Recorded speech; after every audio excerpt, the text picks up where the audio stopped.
Well, it depends on what the flavors, yeah. Yeah, you can slide one, Mr. Chairman. This is the 4 feet encroachment. Hey, we got, we could be about 12.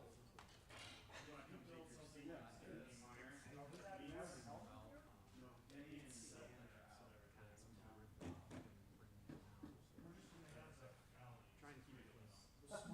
the smart crew. Yeah. These things can be expanded, make a recommendation. Well, you're gonna go to the screwiest one. It's a good looking P and Z crew today. This is it? This is it. Mel, Denny, and Dan. Well, the time is 12:01. We will go ahead and call this meeting to order. I am Chairman Brian Bauman, councilman for or ward representative for 5th Ward. I have with me today Grant Russell, councilman at large, and Jim Niemeyer, Ward 6. We will start today's. Do we need to amend the agenda and move number 4 to number 1? No. Okay. Okay. So we will handle item number 4 first. 740 Crystal Avenue reestablishment of use. Is there a staff report? Okay, so so anyways, this is located on the west side of Crystal Avenue at the intersection of Midland. It's zoned R3 small lot residential, in the neighborhood of R3 small lot residential. It's not the Findlay land use plan designates the area as single family small lot.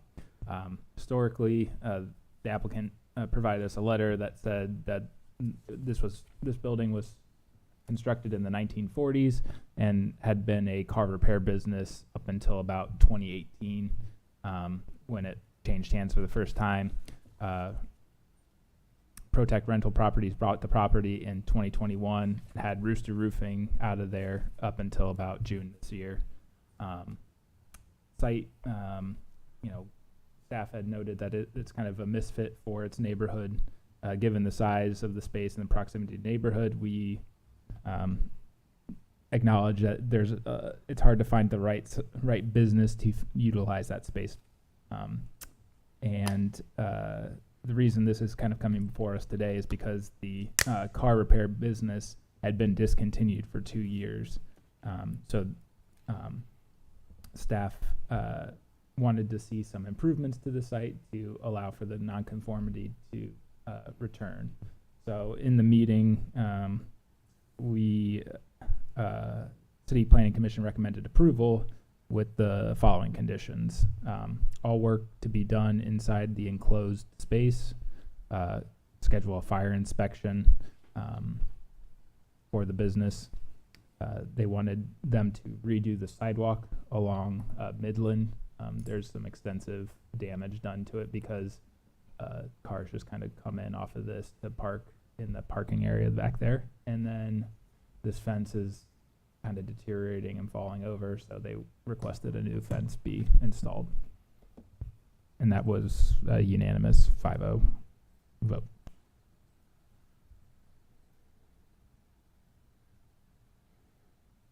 So it was previously a repair, So it was a car repair business. and that's what we want to turn it back into as another. But the zoning had lapsed for 2 years. Is that So it was always zoned residential. Okay. It was a non-conforming business that was in that space. So in the meantime, it changed hands to a pallet storage business and then Rooster Roofing, and now the new use wanted to come in as a car repair business. Talked to Eric, and Eric noted the lapse of 2 years on the car repair business not necessarily fitting the residential district there. So that's when we told them to come back to the Planning Commission to reestablish. Ideally, this would be rezoned to match the use of the building. It's just not sure everyone knew what the best thing to do for this structure was, because it's always been a kind of a commercial property at the edge of a residential neighborhood. So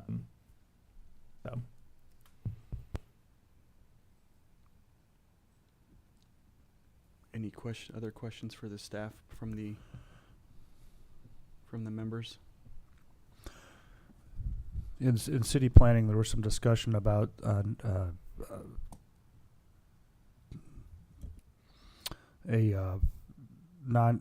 reestablishing a non-conforming use versus a what was it, a permitted use.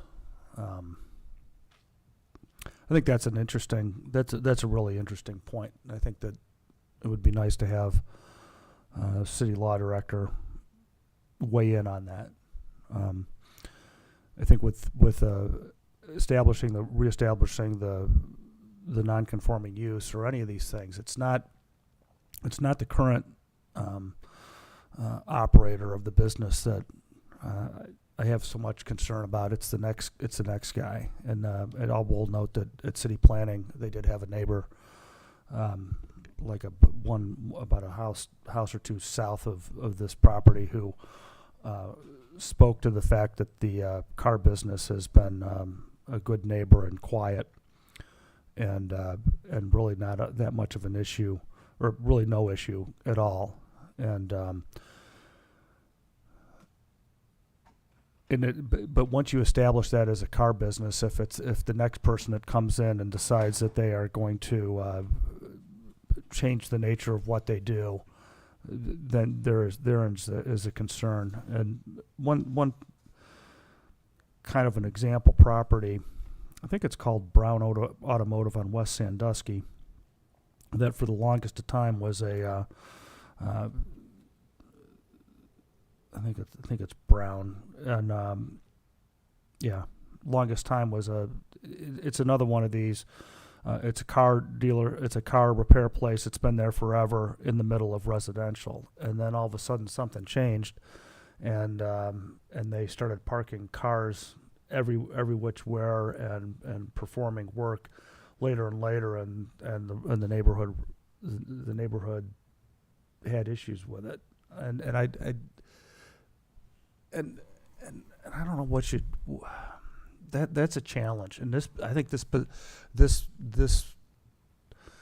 particular request is so screwy because it is residential. However, there's no residential that's ever going to go on that property. The only future for this lot as a residential is that business goes away and the lot becomes absorbed to the house to the south from the south, or if you potentially replat it and put something on the west side of the property. So you're kind of in a rock and a hard place on this one, and with that, I really struggle with I think city planning did with what's the best avenue here. I mean, I guess that would be my question. Is there a question for the law director? Do we have the ability to permit use for the current owner, and once it's sold, it sunsets? No, I mean, that's giving you the privilege to do something and not the property. I see. Is frowned upon. Just thinking out loud, I suppose. Yeah. No. So you give you're giving it to the property in essence. And then here it's been a car repair business until 2018, since long before any of us other than Jim have been in Findlay. And Go ahead. you get the last word. And life somehow seemed to go on in the Flag City with it as a car repair business, and I'm very mindful of that. Which, I mean, that kind of lends me to agree with what city planning did, and support the non-conforming. Okay, give me your best shot. Well, this location here was a like in 1920, there was like it wasn't a secondhand store with clothing. It was it a continuous garage sale? I'm not sure, but it had regular hours and things. And then after that, I knew Rooster was in there. So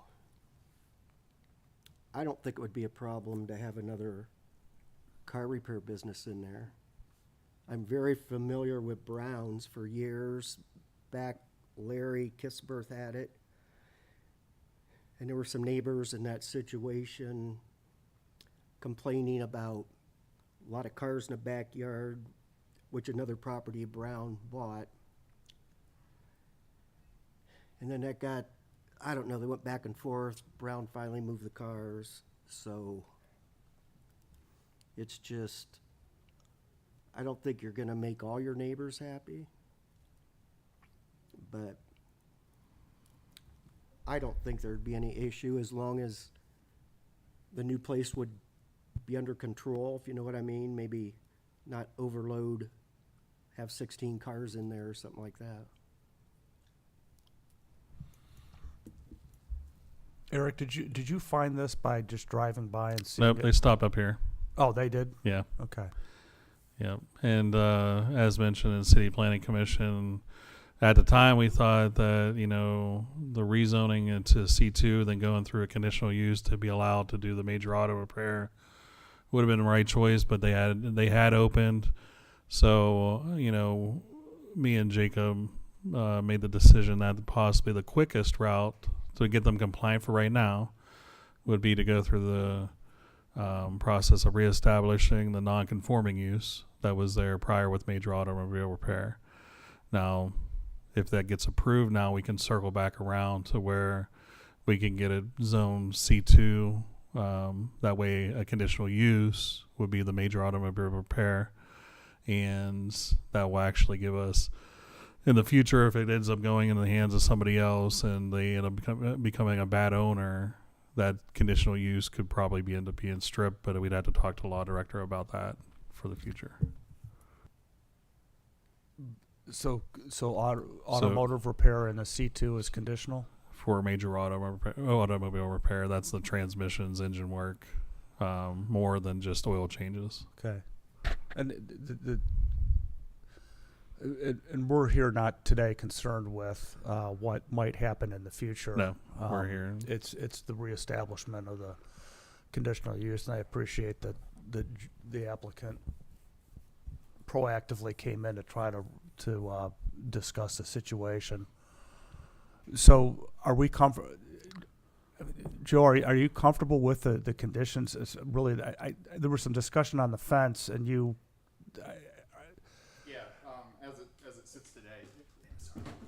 As it sits today, yes, I'm comfortable replacing the fence panels. It's 4x4 posts. If they're solid, we'll reuse them, paint them, put new wood panels up, something to that effect. If the wood posts are rotted, we'll pull them and replace them. As it sits today, to address or to piggyback, one of the conditions was we talked about no more than 6 customer cars. I know exactly what you're saying about Browns. We actually use them ourselves for all of our company vehicles, and you're right, the parking is horrendous. So I think by restricting it to 6 customer vehicles being outside, I think it addresses your concern. Can we really do that on a but that's what we need to ask the law director, if you can put conditions on reestablishing a non-conforming use. Yeah, we do need clarification on that. My gut instinct is you can. Generally anything that goes before Planning Commission has the authority to put reasonable conditions on something, but this is a little different than the usual. So we'll get clarification from the law director on the whole issue of the grandfathering and is this all necessary, that Joe had brought up in the beginning, and then 2, question of can we put conditions on a reestablishment. So should we wait for that opinion, or should we let? Well, real quick, we'll make a recommendation to a full council, and then this goes through the reestablishment of the nonconforming. Does that go through 3 readings and then 60 days? I don't think it goes through 3 readings, but we'll clarify that, because we've only, in 8 years that I've been here, we've only did this one time, and it was with a dental school on Tiffin Avenue. And so this whole timeline for council, we can verify it through Feitner or Rasmussen. And are we too late to be on Tuesday's agenda?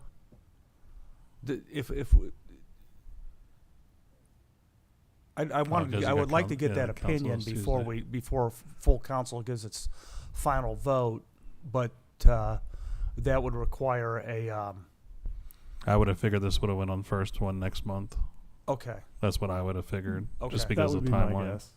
So we'll ask, we'll go upstairs and confirm when this will go. And then we will reach out to the law director today to get the process started of getting his opinion on those 2 questions. I do recommend you keep it moving forward, and at any time we can just pull it from the agenda if needed. Okay. I was going to say, do we need to amend, or when we make a motion, do we need to make sure that we add in there that assuming everything pending legal counsel's advice? You can motion whatever you want. Okay, I guess I will make a motion that we approve the request as permitted, or requested, excuse me, and with the caveat that assuming everything checks out with legal counsel and moving forward with legislation. You got to write the motion, not me. I'll second. All those in favor signify by Well, saying let's have discussion on discussion. the motion. Excuse me.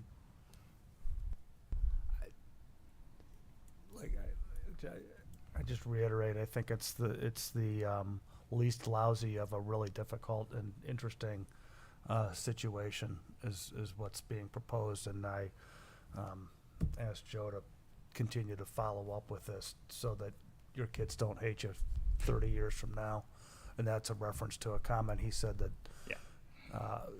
to go ask for the rezone, and then we can have these discussions again.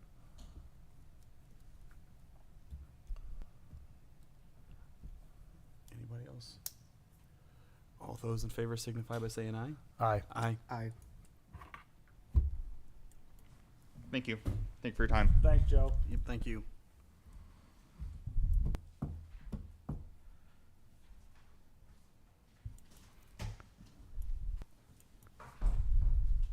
Okay, that motion's gonna need a little bit of work, but. Okay, next item on the agenda, we will go to the Bank Street, East Pearl Street, South Blanchard Street vacation. Staff report.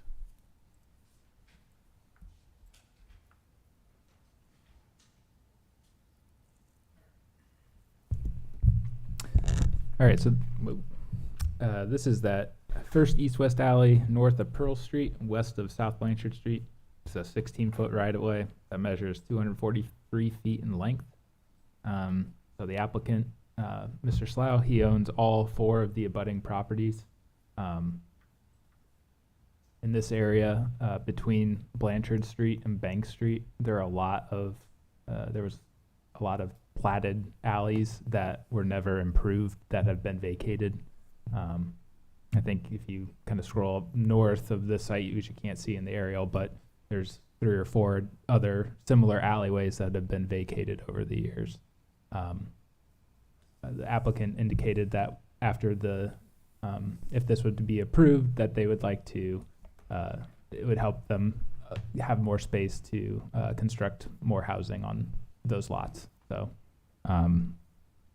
there wasn't any issues from Planning Commission, and they recommended approval.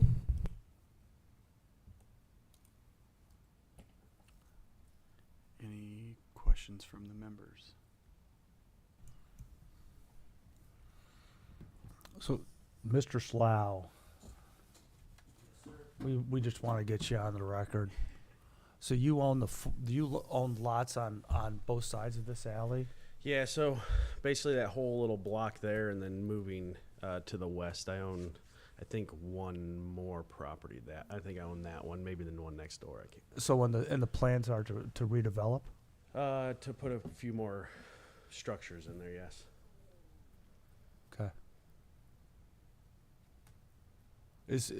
Are those lot line is the alleyway accurate that the one property in the northwest corner of that alleyway is actually on the alley? It's the auditor's aerial, which is probably off a few feet. A few feet. Okay. Yeah, it's not 100% accurate, but my guess is that the structure is not within the right of way as it sits. Okay. I have no concerns.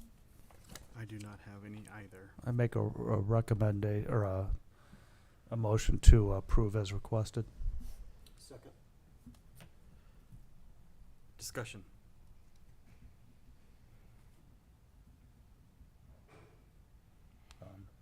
See as there's none, all those in favor signify by saying aye.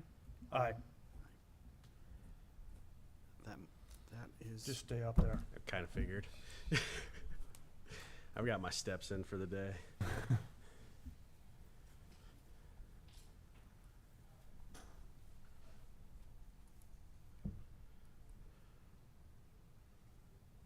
okay. So we will go to the unimproved, or excuse me, 615 East Edgar Avenue. All right, so this request is located on the south side of East Edgar, just to the east of the intersection with Bank Street. This pocket of neighborhood here is zoned R2, medium lot residential. To the north, we've got PO open space with Emory Adams Park. This over on here is kind of an industrial area beyond the railroad tracks. Currently, this site is a single-family residential dwelling. In the zoning map update, this parcel was changed from R3 to R2. That's kind of because when we were doing analysis, we would look at frontage and lot size to better align the size of the lot with the residential zoning classes. So it's kind of a quirk that this neighborhood just happened to get bumped up to an R2 when I think pretty much everything in the area is R3 in nature.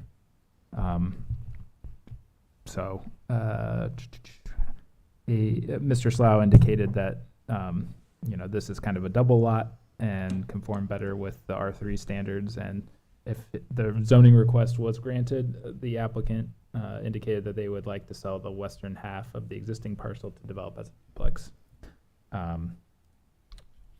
In the meeting, there was some concern about the intensity of the use, so they were, I guess, to the members, were fine with the lot split and having an additional house on site, but they were concerned about adding a duplex or a triplex to the site, adding to the intensity of that area. In the end, it was approved as recommended with a 3-2 vote. Any questions from the committee or the? So you split it in half on north-south. What's our width then? Is that a? I think it's 130 width, and we're gonna split about 65. Okay. So it'll still be So an extra single 15 feet. on one and a duplex on the other? Correct. And that has to have the street access off of Edgar, correct? Oh, because you're gonna, yeah, because the other one stays. Forget that. I mean, after the railroad tracks, I mean, there's 4 houses back there. You've got obviously Remington factory down there. It's if you look in the area, I mean, most of that stuff in the area is all R3.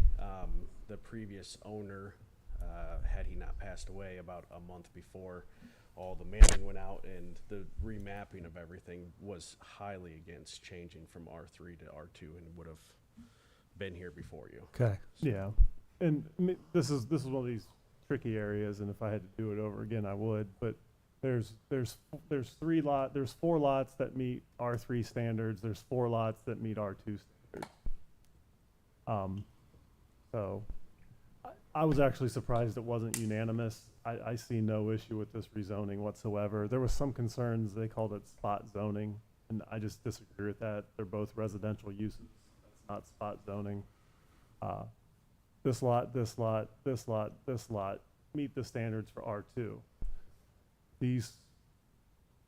Those 4 lots meet the standards for R3. So if I were to do it over again today, the map update, I would have probably I'd done 4 and 4, 4 R2, 4 R3. And like you said, this is, we're not going to see a rash of development down here. We've got the river, we've got floodplain, we've got a park, we've got railroad tracks. So I have 0 concerns about adding one more structure to this little neighborhood. I think it'll fit right in. And when the house gets separated from the lot split, and it's going to meet all the R3 requirements with the setbacks and coverage and everything else. It's already been done by a surveyor, so. So the house on the east side meets all the okay. Yep. And it's only like 1,000 square feet, or so it does fit the R3 requirements more so. Yeah, I'd say this is a perfect example of infill housing. We want infill housing. Yes. We want to use existing utilities.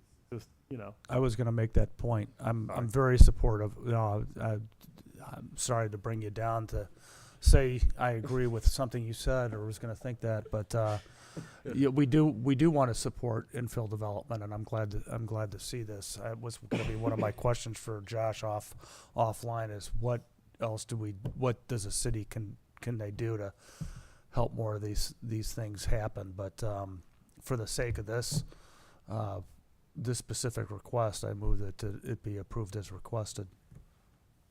Second. Discussion. Seeing as there is none, all those in favor, go ahead. No, I said none. All those in favor signify by saying aye. Aye. Aye. and just to note, Josh, I don't know that I don't recall seeing your name on any CRA applications, community reinvestment area. So what that would do, to answer Grant's question, there is an incentive to infill housing. Okay. And that you construct a house there, it's infill housing, you can get a 4-year property tax exemption, which means you would pay the property tax for 4 years for what is a vacant, you'd pay the rate of a vacant parcel. Oh, great. Yeah, Okay. yeah. By classification, for commercial it is, for residential it's, yeah. And then infill residential is automatically 4 years, and there's a few cases it can go up to 10 years. So that is applied for at the end, the year in which you complete the project, you need to submit it by the end of that calendar year. Okay. So if you finish this in March of 25, you need to submit the application to me by December of 25. Great. So I know you own a lot of properties. That's something we probably should talk about. I'm all ears for saving money. Yeah, and we can help you take advantage of that. Well, I appreciate that. Yep. Thank you, gentlemen. Next item on the agenda is the unimproved alley portion of West Sandusky Street. Asking for a vacation.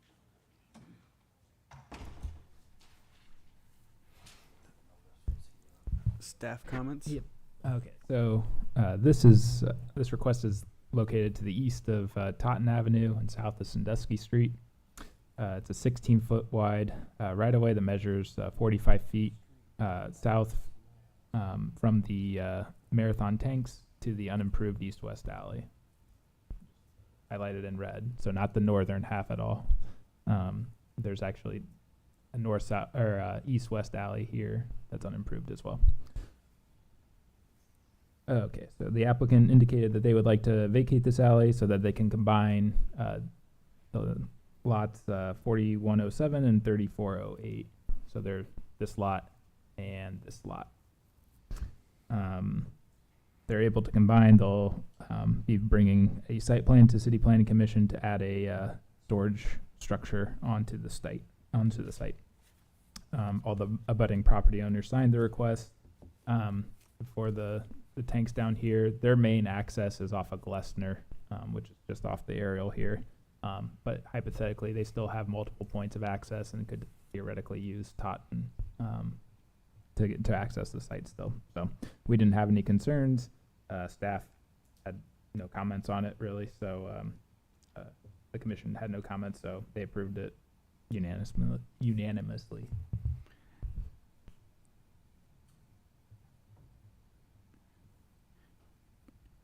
Do we have any comments from the committee? No, I think 99 out of 100 people don't even know that exists. It's the back part of the alley going to the south, so it wouldn't affect anything off of West Sandusky Street. So I make a motion to move forward. I'll second. Discussion. I think the owner's here. That was going to be my next question. You guys got a question for me? Do we have any? So, Jacob, you mentioned there's a east-west alley on the north side of this thing. Is that been vacated? Is there a reason why the request wasn't for that alley also? It really doesn't impact me near as much, mainly because I own on a parcel on the east and a parcel on the west. So this alley portion in particular essentially splits my parcel. So that east-west, I think it's called Hardin Street Alley, maybe something like that, really doesn't impact me. So Grant, there's like 4 lots here. 3 or 4 lots, and they're one parcel, and then there's just this last little lot that's hanging out by itself. So he owns everything here and this.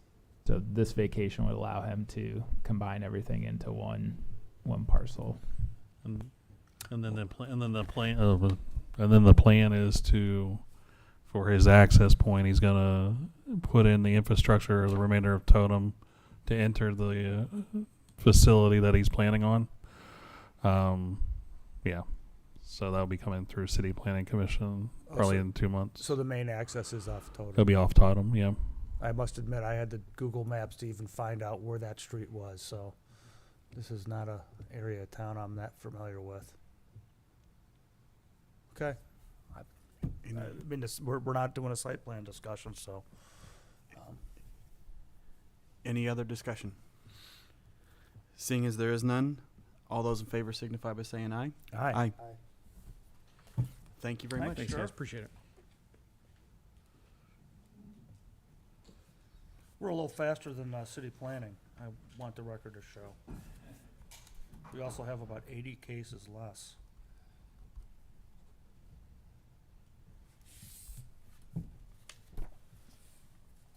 What else do we got? We are now on to the cannabis dispensary zoning conversation.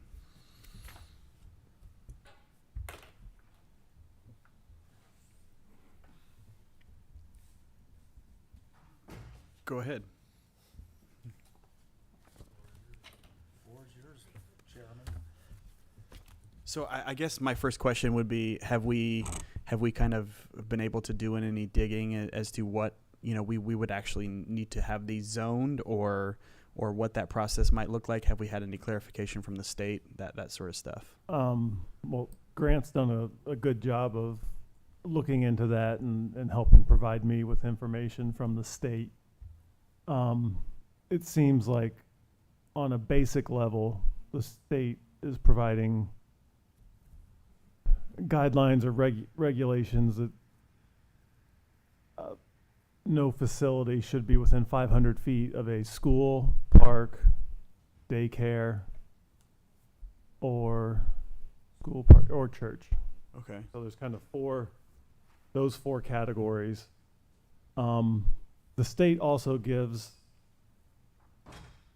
municipalities and governmental agencies essentially a unique power in that we can say we can have 0, we can have 1, we can have 100.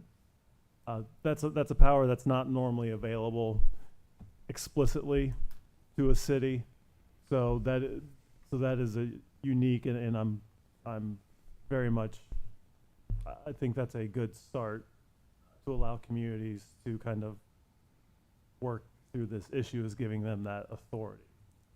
So, I think Grant, we put this on the agenda to start the conversation. Mm-hmm. And the state has adopted similar guidance as they have for medical dispensaries, where they say there's this 500-foot buffer. And so in discussions with Matt, I said, well, what does a 500-foot buffer look like in reality, based on the things that you buffer from? And once that map is created, I'm assuming once you do that, create those boundaries in GIS, it's easy then to expand the buffers to different lengths, which is why we did the 1,000 and the 1,500 feet maps that we distributed. And it was really to get a visual, and then the assumption is that you're only gonna have a business a business like a dispensary in a something that is business oriented. In other words, it's got to be a commercial zoning, industrial, and the OI. I don't think OI fits personally. I would remove OI from consideration. And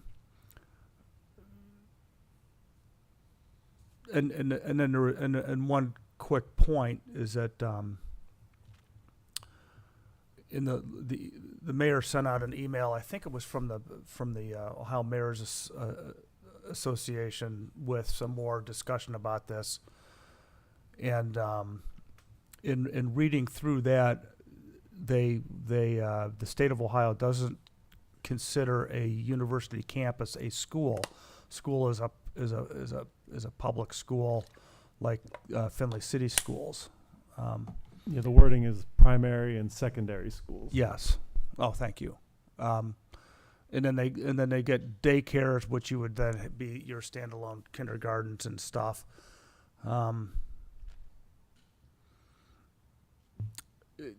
But if we have control over this, there's nothing that precludes us from saying that the university campus can also be considered in such a buffer. And I guess when I asked Brian to start the conversations on this, and also talk with the mayor and with Matt, it's that we need to start the process of how we think we should approach this. And I'm a little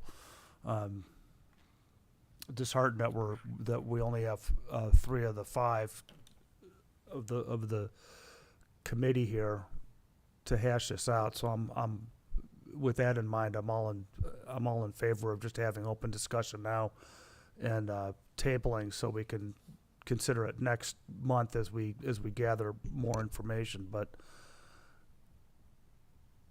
I'm interested what the opinions of how you think this should be handled, and the thoughts on what the different zoning buffer maps at 500, 1,000, and 1,500 show you, and just kind of just general thoughts or thoughts in general as to how our approach should be. I mean, I guess I would be kind of in the same line of thinking. I think, but I think first we need to establish what categories we would allow in terms of zoning. What, establishment of the commercial, industrial, all that stuff. But then we've got to. I would be interested to seeing that map as to how that actually affects, the probability that one comes here, if that makes sense. Well, one's coming here.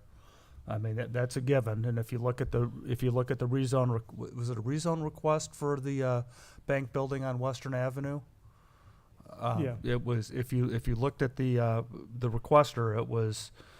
I did see that. It's apparent that they're looking to establish that as a convenience store or tobacco store or more. And actually, there was a rezone request on Lima Avenue that was in essence all about this, establishing a dispensary. And I think you've also said that we've been getting a lot of requests, or Eric, we've been fielding a lot of. Yeah, that was part of the reason why we put a moratorium in place, so we could have this discussion. So we're better fit to handle those requests. They've been coming in greatly. But yeah, good. I mean, but in my opinion, I mean, the state gives the city complete authority to do what they want, including zero. Like I said, you could have 0 for the next 20 years. You could have 100 for the next 20 years, or 1. It gives us. As a planner, it's unique to have this authority bestowed upon a community. It's similar to alcohol in a way, but normally in planning, you can't say we're going to have one more convenience store, and that's all we're going to have. There are some ways to kind of work around that. So, I mean, they've given the city a lot of power, and so to me, it's we have a lot of power. Our conversation in terms of what zoning categories, to me, there's only 2 zoning categories that make sense, and that's C2 or I1. I don't like C1 because that's so close to neighborhoods, and I don't think that having one close to a neighborhood is beneficial. And many commercial uses, it's somewhat selective. And then we look at C2 and I1, and I see communities going both directions.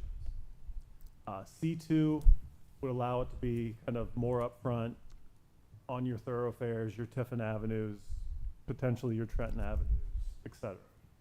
Some communities have gone the I1 route, which then kind of forces it into a more industrial, less visible area. So those are the 2 routes that I see people taking, is either I1 or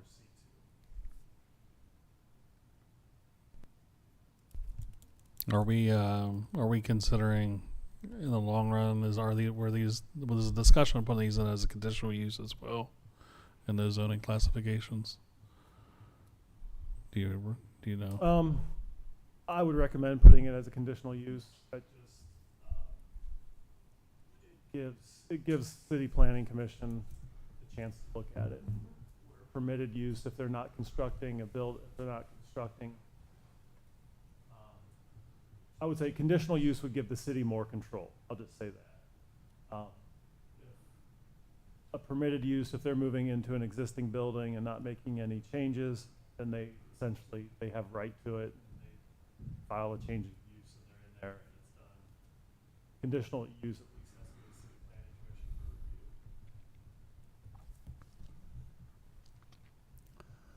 to review. To me, it's gauging what does the community want, because we have the authority to make whatever the community wants happen. It was kind of interesting at one of your guys' council meeting that out of all of the areas of voting, that the city of Findlay, the city limits voted yes for that issue. That kind of that was kind of interesting to me. I'm the source of that Yeah. information. I just took the information off the Board of Elections, totaled it up, and it was like 52%, 48%. And while I am personally not a supporter of recreational marijuana use, and I voted no on it, 52% voted for it, and therefore I would not be in favor of a complete ban. And I stated as such, but I am definitely not a supporter of it. And I think about what is the state saying when they put these 500-foot buffers around specific types of uses, and they're basically trying to say we're trying to keep them away. We're trying to keep them away from there, and a lot of it is from high family use churches and high kid use schools and daycares and parks. And I have heard of but not read studies that say that the existence of marijuana dispensaries negatively affects the property values of the properties around it. I believe that was referenced in a Wall Street Journal article or something from Hillsdale College. Have not read the actual studies. I'll take them at face value, and for that reason, I think I agree keeping them out of the local commercial is a good idea. But then I also look at so then that's why I wanted to see these maps and 500 feet versus, you look at what's allowable at 500 feet, and I don't think that's enough. I don't think it provides enough protection of residential. Is really what I'm looking more is to. I agree. I don't feel 500 feet to me is kind of a non-starter. Like, we shouldn't even consider. It needs to, looking at the 1,000 or the 1,500, that gets to an area that I feel starts to be a better. 500 is just not enough. Do you have the 1,500 map?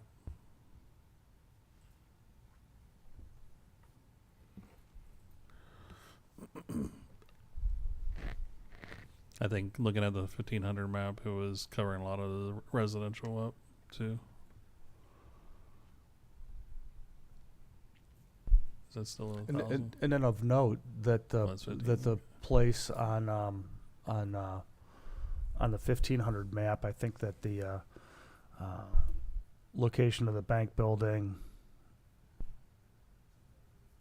off of Lake Cascades might or might not be within the 15. I mean, it looks like part of it is.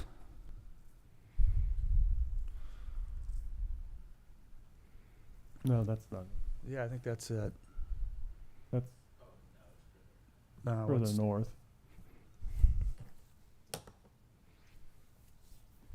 Which, if you look there's a lot of red and there's a lot of light gray, so there's plenty of areas that would still be available. So then Matt and I were having a discussion prior to the meeting with Matt spending some time It is right. with Matt spending some time in Golden, Colorado, and my son living in Fort Collins, Colorado, and also just recently spending time up in Michigan. Two locations where where marijuana dispensaries are available or are allowed. While I see them, I don't know that don't know from my son and friends who live in Colorado that the actual existence, that the usage of the facility isn't necessarily intense, isn't disturbing to the surrounding neighbors. It's the same as a retail establishment that's selling books, for example, or you know, like a beverage barn or a wine shop. People come in, people drive up, get out of their car, go in, walk out. It's not like they're congregating around the facility. And so part of me says that that part of me says it's just not that, I don't want to say big of a deal, because I think it is a big deal, but it's not an intense use that would necessarily cause disturbance amongst neighbors. I suppose I would add to that. From what I gather, with kind of some personal, friends, colleagues, whatever, the experience with these places is that you have to present your license. It's a well-oiled machine. So very orderly is what I would say. And some of them even have security, from what I understand. It's a cash business.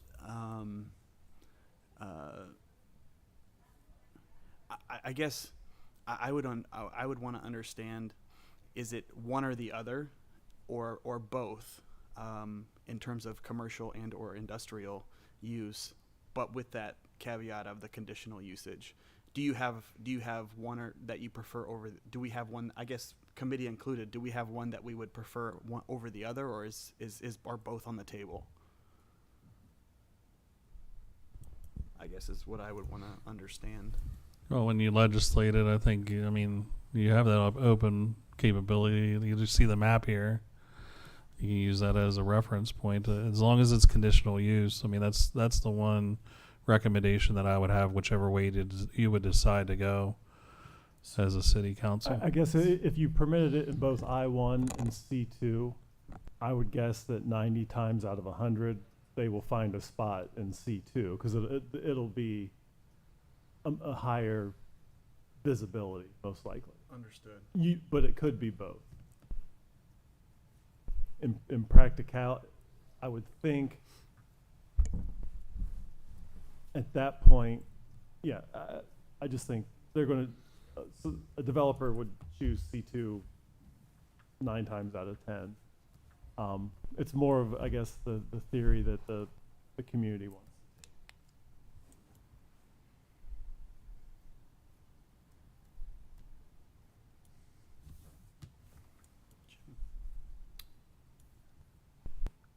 I'd like to see a 1,000-foot buffer. And I talked to a couple constituents in my 6th ward, and the day one opened, I'm pretty sure they said Bowling Green was closest to here, because they obviously been going to Michigan or whatever. And they were very surprised that first day that the place was not busy. They thought people would be lined up, and they said way too many employees there to pay, because obviously the store owner thought, wow, we're going to have a rush here. And Yeah, I'm surprised to hear that. I know Bowling Green has 2 facilities. oh, okay.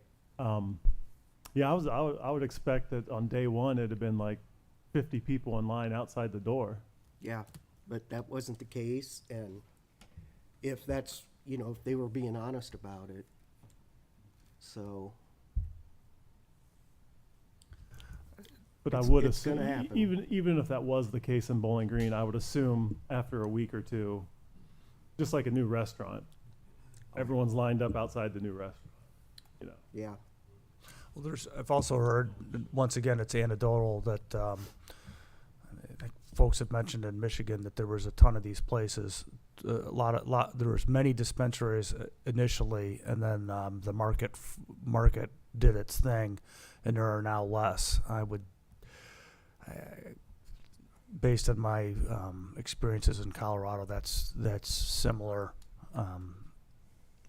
And part of me that then towards that aspect says I don't know that we need to. I wonder if it's really necessary to limit the number if you do conditional use and restrict it to zoning areas, and you do a 1,000 or 1,500 foot buffer, that you're not going to be you're not going to be flooded with establishments. And a real quick question: are you allowed to, if you were a medical or a marijuana, a recreational dispensary, can you sell other products, or is that a single product only? So I can't put it into a regular tobacco shop and do cigars and marijuana under the same roof, or can I? Is anybody? I don't know.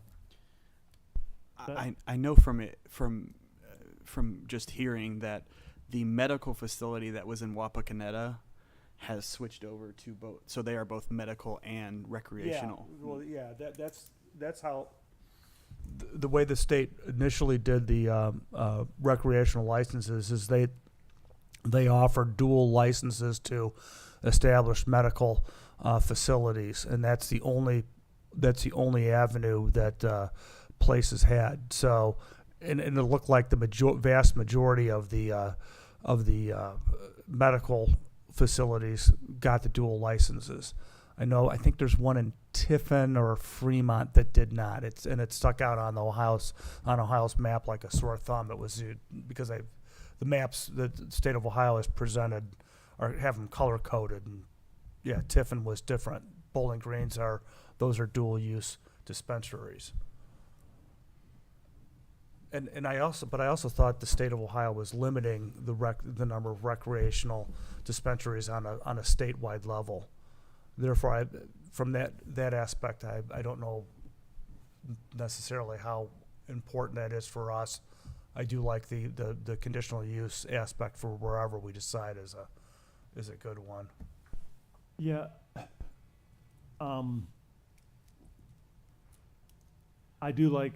I think at least for the first couple years, I would recommend that we put some guardrails on the number, be it 1, 2, or 3, or 4.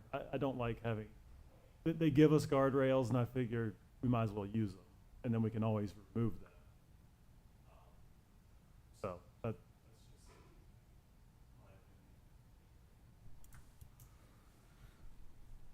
opinion. So based on the discussions here, Jim likes 1,000, or thought the 1,000-foot buffer. I like the idea of. I agree with Matt saying that 500 seems a little bit too small, or seems too small. But I kind of. These maps reflect the University of Findlay as being a buffered zone. I think we should. I removed those. Okay. So I had Owens Community College and the University of Findlay. So if you look at the 500, so that's the University of Findlay. So it's no longer highlighted. And I so updated they're being covered by other. Oh, because there's a church in the middle. In the middle of the. Yeah. And then Owens is covered because don't they have a daycare at Owens? Yeah. I wasn't sure about that. And there might be a church in that area too. There's a church right here. Okay. And I wonder, is that a house? Okay. Is that like a little island of Allen Township up there? Yep. And so they would not be covered. Well, I think they would. I mean, it doesn't say within, Yeah, but our zoning doesn't touch Allen Township. No, but if that was a church there, we would still draw a buffer around it. Oh, I see what you're saying. saying. Even though it's not in the town. Okay, Yeah. understood. I mean, I'd like to see the church, isn't it? I'd like to see the maps redeveloped for 1,015,000 feet, focus solely on That's the church, right? what was it? Focus solely on C2, and what was it? I1 I-1. or I mean, even I-1 and I-2 really. yeah. So to industrial. remove the office and institutions, the C1 from it. Yep. And then I'd also be interested in how we would see this in proposed language. How we would what this would look like in the zoning code. So obviously, it's easy to add the conditional use.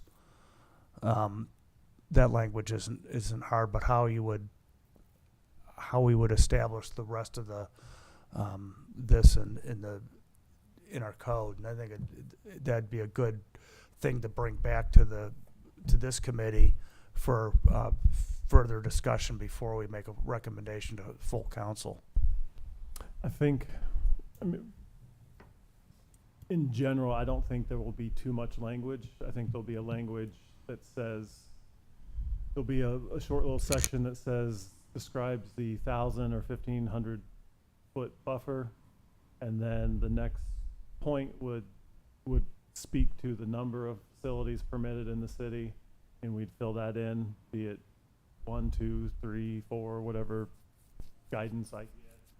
And then within the conditional use, it'd be added as a recreational medical dispensary conditional use. So I don't think from a text wise it's too complicated, which is nice. To limit that, I mean, I think I would probably be, maybe it's a little steep, but I would say if we limited it maybe to like 3 or 4. Well, you can really create the limit language and just put a big X in there, and we have to fill it in.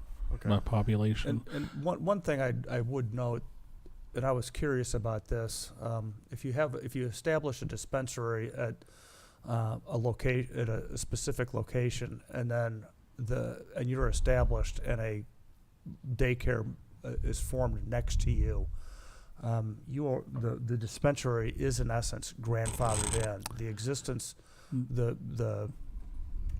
at least that's the way I read Ohio or the proposed language. The addition of the business that would, or the use of the property that would otherwise create a buffer doesn't take the existing place out of business. And I thought that's just worth noting. I guess what I would, to Eric's point, I would kind of be curious as to see what the formula might look like, similar to the dollar stores and games of skill. Like, what's the formula per 1,000 or per 10,000 or? Well, I mean, that's the nice thing. We don't have to have a formula. Okay. So with those uses, us planners try to get a little.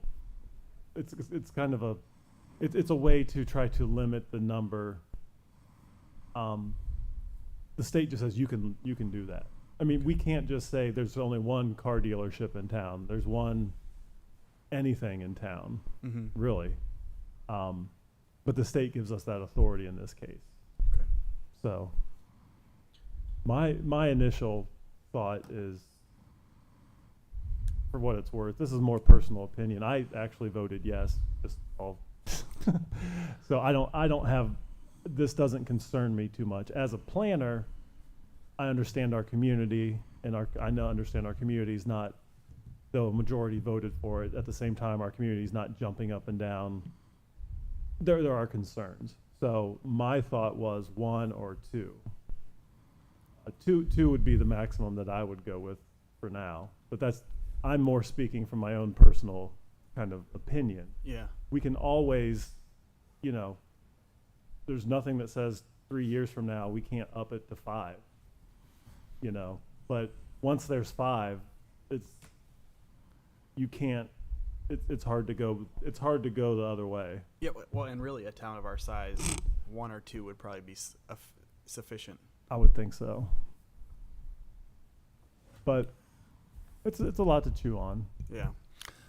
Does a conditional use, is a conditional use granted to the person on the property, or is it granted to the property? To the property. And honestly, a conditional use, like you said, the nature of this business is known in terms of it's not a fast food restaurant with 1,000 cars going through the drive-through in a day. It's people parking, walking in, walking out, so the nature of the business is not so unique that The only thing that I can really think of the conditional use will somewhat be architecture-wise. You know, if they're constructing or remodeling a new building, and they show us renderings, and it's like, wow, that is kind of crazy and insane looking, which doesn't seem to be the trend. You know, we could claw back on architecture and things like that.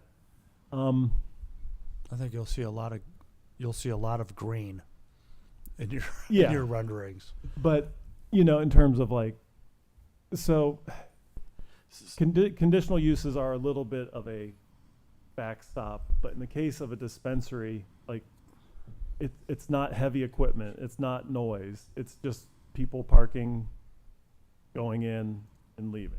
So it's not, I don't see what conditions we would put on it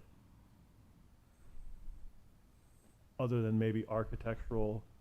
I'm sure the state has some guidelines on hours of operation, potentially. That's the other condition. And from what I understand, just throwing this out there, for example, in Michigan, the employees of these operations are state certified and all of that. They're there at the request of the state, similar to like the DMV. That's my understanding of how they operate. They're state employees? That's my understanding. No way. In Michigan? That's my understanding. At least that's what I had heard. I don't think that's the model in Ohio. I think these are individually, privately owned businesses. Well, I'd make a motion that Matt and company come back and refine the maps for 1,000 and a 1,500-foot buffer focused on C2 and I-1 as being the zones where we can look at, and they also come back with proposed modifications to the zoning code that would implement conditional use, the map, and a limit on the total number of dispensaries within the city. You'll also want it outside of the zoning code. It's also in the city code, so you'll want that wording as well, because the marijuana section is in the codified ordinance. Yeah, Eric, so, we're gonna consult so we'll with fix that. we're gonna consult with the law director on where they want us to put it. Certain parts of it.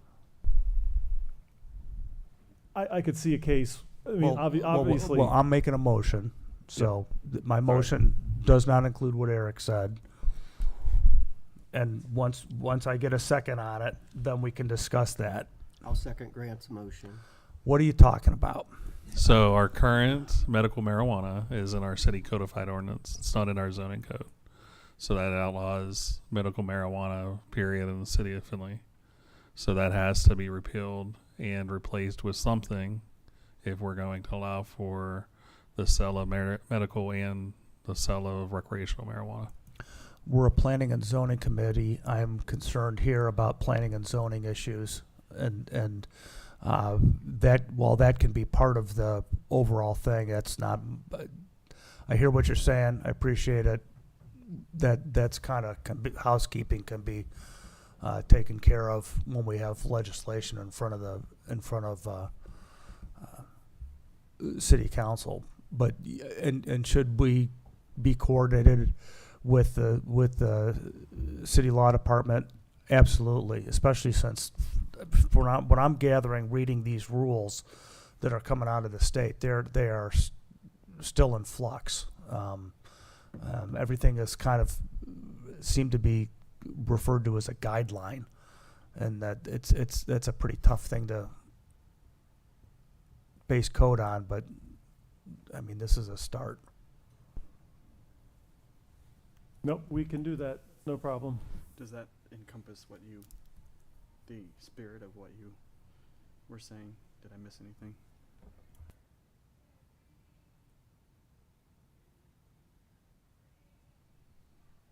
I don't know what width means, but yeah, that'll work.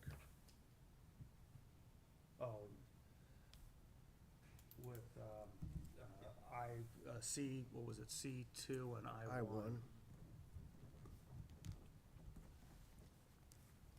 Okay.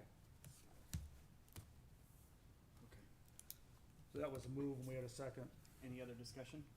All those in favor signify by saying aye. Aye. Aye. And with that, we are adjourned.